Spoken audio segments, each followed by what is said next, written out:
Out on the bikes we went for a ride along the road that took us across the Mesa to the Mulvey viewpoint, reputed to be the best viewpoint in the whole world. On arrival, we rode up to the edge of the cliff, another one of the famous stairs, and we were not disappointed. 1,000 feet below was a plateau, into which the San Juan River had cut canyons called the goosenecks, which were another 1,000 feet deep. Then far, far in the distance, we could see the stacks of Monument Valley. The very last stair, of course, is the Grand Canyon. Far below us we spotted a trail and set off to explore, but first we had to negotiate the steep, twisty, downhill dirt road that drops 1,000 feet in just 1 kilometre of horizontal. It was fantastic. The trail was great, and looking up we could see the viewpoint high above.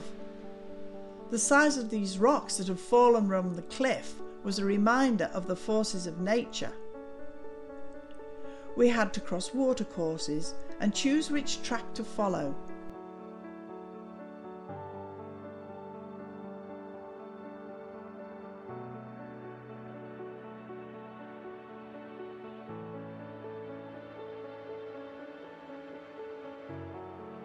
And at Cathedral Rock we stopped to eat our lunch. Eventually we stopped at a sign which said all motor vehicles were prohibited from going any further, as it was a wildlife regeneration area. We marked the place on our portable GPS, which then told us that the highway was just 1 kilometre away. Sadly, it overlooked the fact that there was a 1,000-foot cliff in the way. So we had to turn round and ride back. No real hardship. And then we went to the small town of Bluff, the one the pioneers had founded after coming down through the hole in the rock. Here we refueled and chatted to some other bikers touring through on Harleys. Our planned way back was along the Combe Ridge Trail through the scrub. Though the lady at the cafe had told us there was no point going that way as there wasn't anything to see.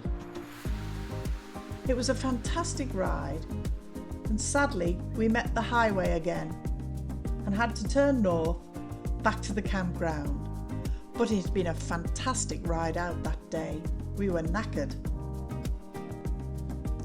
Utah is a fantastic place, and it is reputed that you could live here and drive a different trail every day of your life. We turned south to Bluff again and passed all the named rock formations: Chimney Rocks, the Alhambra, Jacob's Chair, Mexican Hat, and we arrived in Navajo Land, Arizona. Driving down the road towards Monument Valley was quite magical. The Gouldings campground under the cliffs was crowded and expensive and full of Germans touring in rented RVs. And in the office they had a paper cutout of John Wayne. Of course, he was famous for visiting this area, although we've seen statues of him everywhere. It seems he had a jet plane. Next morning, we set off to explore Monument Valley, which is controlled by the Navajo Nation. At the parking lot, we paid our $10 and laughed at these toilets called GPS. Driving the bus along the very rough road was slow and difficult, but truly awesome. All those westerns we had seen came back, and we really enjoyed the long drive. All the buttes have names: Three Sisters, Elephant Butte, John Ford's Point. Our only regret, really, was that we didn't get the bikes out and ride through here as well.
That evening the sunset was spectacular and provided a fitting end to our route that finished next day at the Four Corners Monument.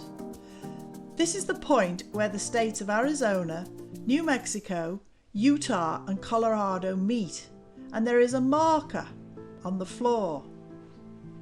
And the 4 flags fly in the breeze. Really nothing to see except Indians selling trinkets, and of course you had to pay to have your photo taken. Back through Flagstaff we headed for Sedona, and passing through this trendy town set amongst the red rock formations, we pulled into the Dead Horse Ranch State Park in Cottonwood. It was autumn now and the trees were turning gold, and out came the bikes, and we could go for some glorious rides through the wonderful rock formations. One thing you have to say about the States is they have some fantastic scenery, and out on the dirt bikes we were able to get close up and personal to it.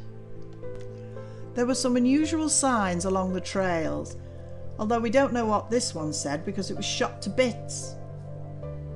And then we found the famous Church of the Rock, built right into the rock face. After visiting the Tuzi Goot National Monument, where we looked at Native American buildings and corn grinders, we headed for Jerome, a tourist town full of trendy shops. We drove out across country and found ourselves at the top of a hill with a great view back down to Cottonwood and Camp Verde.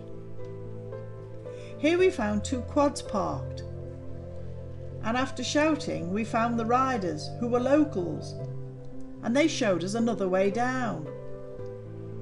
They thought we'd be unable to ride the tricky path, but we got to the gate first and waited for them to arrive. They were well impressed.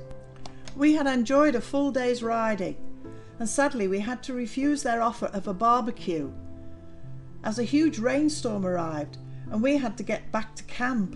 We were soaked. There was a glorious sunset as the storm passed through, and next day Jim cleaned the bikes, and we had enjoyed a week in this lovely small town.